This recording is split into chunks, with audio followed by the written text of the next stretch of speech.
She silences her own daughter and turns the gun on the audience, causing a massive stampede. The police arrest her, and the moment they strap her into the electric chair, a satisfied smile appears on her face. It looks as if this is not her execution, but her superstar curtain call. Catalyst that drives everything into madness and destruction is simply that she wants a pair of cha-cha shoes. This cult classic from 1974 uses an incredibly absurd plot to tear away the hypocritical mask of mainstream society. This cult classic from 1974 uses an incredibly absurd plot to tear away the hypocritical mask of mainstream society. The story begins at an all-girls school where a slightly overweight teenager named Dawn goes through her rebellious phase. Being overweight feels like the ultimate sin on a campus that judges everyone by their looks. He does not need to do anything wrong because her mere existence is enough to make others uncomfortable. One afternoon during a boring geography class, Dawn sneaks a bite of bread. The girl in the front row intentionally snitches on her and claims the distraction ruins her chances for a top college. The biased teacher seizes the opportunity to publicly humiliate her appearance with hurtful words. The teacher punishes her by making her repeatedly write self-deprecating sentences on the blackboard. This completely crushes her remaining self-esteem while the entire class laughs at her. Fortunately, Dawn is not completely alone because she has two female friends who are equally unpopular.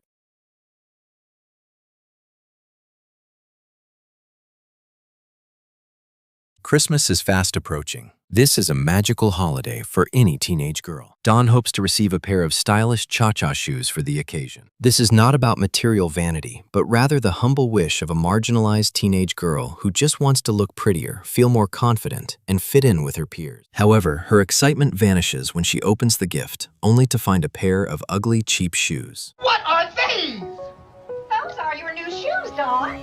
Those aren't the right kind. I told you, chuck on your black ones. Her parents show no sympathy and instead accuse her of being ungrateful and vain. Furious Dawn crushes the gift under her feet and pushes her mother down along with the Christmas tree. The warm family scene turns into a complete mess within 3 seconds. After a fierce argument with her parents, Dawn furiously rushes out of the house. Adler hurriedly chases after her, not to comfort her, but to threaten her with juvenile hall if she does not go back. Running away from home.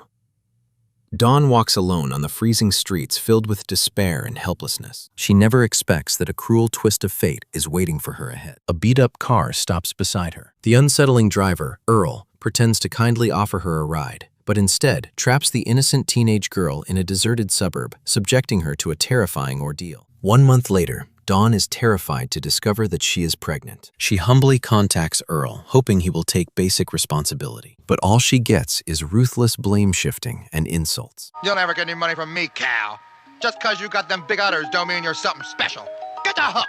Go fuck yourself for all I care. Yeah, go fuck yourself. Hello? Hello? No. Dawn's two best friends cannot help her. They are struggling to survive themselves. Penniless Dawn has no choice but is forced to give birth to her child in a motel. She names her daughter Taffy. From then on, the teenage girl is forced to shoulder the heavy burden of being a single mother. Support her daughter. She works as a waitress during the day and puts on heavy makeup to work as a stripper at a nightclub at night. When she really cannot scrape together rent and baby formula money, she has to put aside her dignity and hit the streets with her friends to solicit customers. Sometimes she even takes dangerous risks to rob drunks and homeless people. The heavy pressure of life does not bring them closer together, but instead ruins their relationship step by step. Taffy has exactly the same personality as Dawn, being rebellious and hot-tempered from a young age. Constant arguing and fighting become the daily routine for the mother and daughter. Taffy, I have told you repeatedly, no jumping rope within 10 feet of me. Those same sing-song rhymes over and over are enough to grate on my nerves. Taffy, did you hear your mother?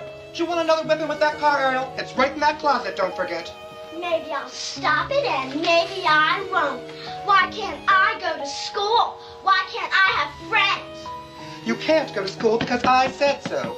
The bullying she suffered during her school days has always been a trauma in Dawn's heart. As a result, she refuses to let her daughter repeat her mistakes and only homeschools her. This further worsens their relationship. Looking at the exhausting child in front of her, Dawn begins to feel hopeless and thinks that bringing Taffy into this world was an irreversible mistake. Unable to bear seeing her sink further, Her two best friends recommend a hair salon that caters to eccentric people so she can get a new look and hopefully improve her mood. Dawn initially refuses to go, but her friends insist that this place is very unique. The salon is owned by a married couple named Donald and Donna. Instead of running a normal business, they prefer to attract shady social outcasts from the streets. As long as you are quirky enough, they will welcome you with open arms. The moment Dawn walks through the door, the couple's eyes light up. Dawn Davenport. I'm a thief and a shit kicker, and I'd like to be famous. I see. You're quite striking. The stylists in the shop not only have unique looks, but also have very weird names. Their names include Sideleak Sleepygator and Butterfly. Under her best friend's strong recommendation, Dawn chooses the stylist Gator. Gator has a wild, lower-class vibe, but he sincerely creates a stylish and eye-catching hairstyle for her. This makes Dawn feel valued for the first time in a long while. Two outcasts, who both struggle at the bottom of society, are quickly attracted to each other and naturally married. This peaceful and ordinary period is the only truly happy time in Dawn's dark life. She thinks she can finally have a home of her own, like an ordinary woman. Unfortunately, the good times do not last long. Gator is not a good man at all, and he quickly reveals his true nature after marriage. He stops working properly and gets dead drunk all day long. However, an even more devastating blow is waiting for Dawn. He also betrays their marriage and directly brings his lover into their home. Meanwhile, an over 80-year-old neighbor named Ida is madly in love with Gator. He believes Dawn stole her sweetheart and dumps trash in her yard day after day, making Dawn's life a living hell. To make matters worse, Taffy does not accept Gator as her stepfather. As she grows older, her desire to meet her biological father becomes increasingly stronger. The tiny house is filled with constant conflicts and deep resentment. The man who is supposed to bring her happiness drags her into a messy abyss once again. Just as Dawn is pushed to a dead end, the salon owners Donald and Donna approach her again. They ask if she has any interest in show business. It turns out the couple loves photography.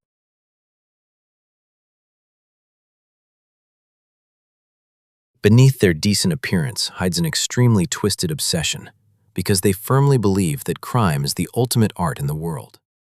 They find Dawn and propose filming her daily criminal acts as material to turn her into a unique artistic sim. They also promise that she will achieve both fame and fortune. Desperate to survive, Dawn agrees to this absurd deal. The only condition is that this footage must never fall into the hands of the police, and they must help her divorce Gator. Donald and Donna readily agree to her terms. When Dawn returns home, she sees that her daughter has made a mess of the house.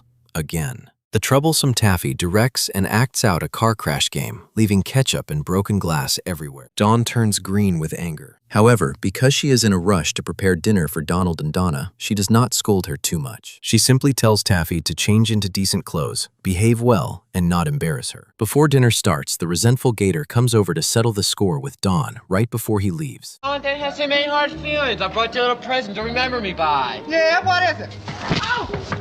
Even though she takes a heavy punch, the physical pain becomes insignificant when she thinks about finally getting rid of this scumbag and embracing her dream life. Evening quickly arrives, and Donald and Donna show up on time with their cameras. As soon as they walk in, Taffy starts causing trouble again by throwing all the food at the wall right in front of the guests. Dawn's anger immediately hits the roof and she grabs a chair. She intends to teach her rebellious daughter a harsh lesson. She thinks Donald and Donna will stop her, but she is completely wrong. The couple acts like beasts smelling blood. They grab their cameras and frantically press the shutter to capture her intense fury as the most precious artistic footage. So exciting!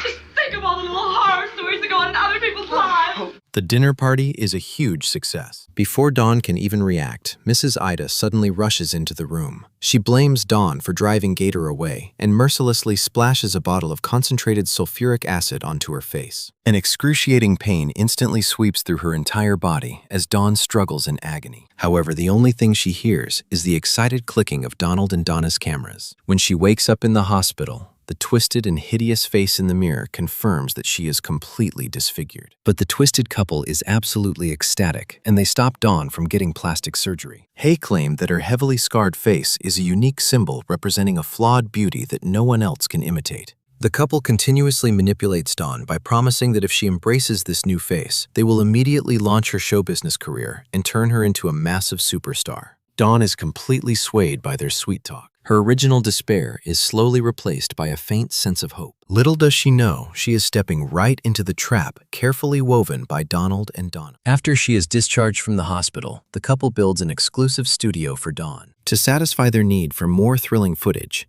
they inject Dawn with stimulants. They even kidnap Mrs. Ida, who threw the acid, and hand her over to Dawn for personal revenge. Cut off the hand that threw the acid. Whatever you say, Donald.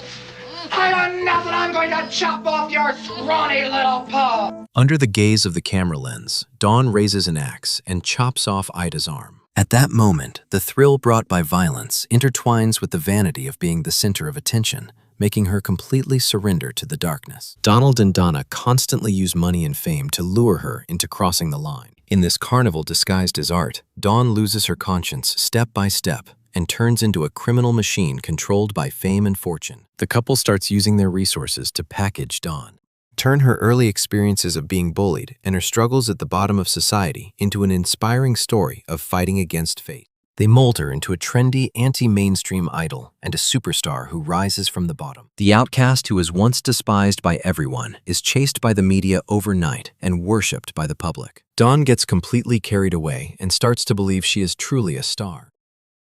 While she is completely blinded by fame and fortune, her daughter Taffy is also stepping closer to the edge of a breakdown. This girl, who grew up surrounded by violence, coldness, and a lack of love, always hides an unrealistic obsession in her heart because she wants to find her biological father. She naively thinks that just meeting her biological father will fill the emptiness she has felt for many years. But reality deals her the most fatal blow. After she goes through a lot of trouble to find Earl, this man who drinks all day has long forgotten his past evil deeds. He tragically mistakes his biological daughter, who came to reunite with him, for a hired escort. With filthy eyes, he tries to assault her under the influence of alcohol. At that moment, all of Taffy's fantasies about a father's love and her last bit of trust in humanity completely collapse. Overwhelmed by despair and disgust, she grabs a nearby knife and personally ends the man's life. After killing her father, Taffy suffers a complete mental breakdown filled with panic and guilt. He comes into contact with an extremist group called the God of Destruction and is brainwashed into a fanati. She views her mother Dawn as the source of all evil and is determined to make her pay the price. She secretly releases Mrs. Ida, who is locked in a cage, and tells her to go to the police station to report and arrest her own mother. Meanwhile, she rushes alone to the theater where Dawn is about to perform, desperately wanting to stop this highly anticipated show. At this moment, Dawn only cares about the stage lights and the worship of the crowd. Anyone who stops her from shining is her enemy. Looking at the daughter who is destroying everything she has, Dawn feels absolutely no maternal love, but only pure rage at being obstructed. She reaches out her hands and ruthlessly strangles Taffy's neck.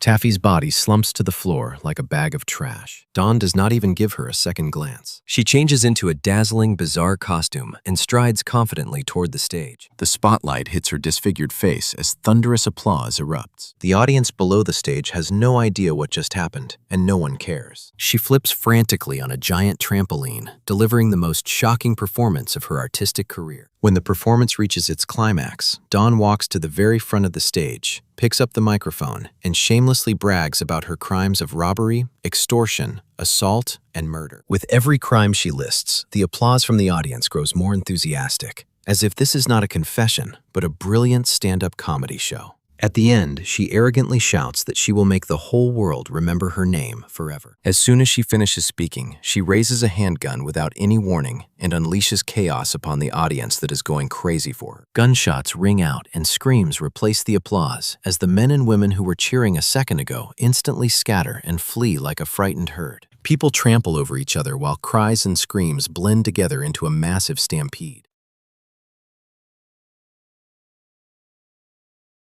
Fortunately, the police arrive quickly and arrest Donald and Donna on the spot, although Dawn manages to escape in the chaos. She ultimately fails to escape the law and is caught by the police the next day. A public trial, even more absurd than the theater shooting, awaits Dawn in court. Mrs. Ida, who had one hand chopped off, appears in court to testify as a victim. She not only truthfully states Dawn's crimes, but also exaggerates and pins many fabricated charges on her, pouring all her malice onto the woman. Donald and Donna, who constantly worshipped crime as art and personally pushed Dawn into the abyss, immediately put on innocent faces to protect themselves and reduce their sentences. They tearfully distance themselves in court and push all the blame onto Dawn, acting as if they are just coerced bystanders. Donna and I were terrified, but stood by helplessly.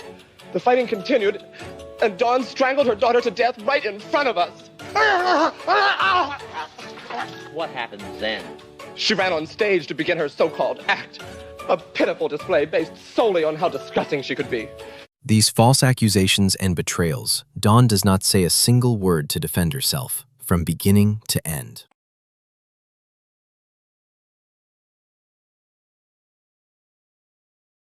She treats the jury as an audience who does not know how to appreciate art. She arrogantly declares that she is a highly anticipated superstar. She wildly calls the judge an idiot, calls the jury blind, and curses the whole world for not being worthy of appreciating her beauty. Ultimately, Dawn is sentenced to death. The cold prison cell.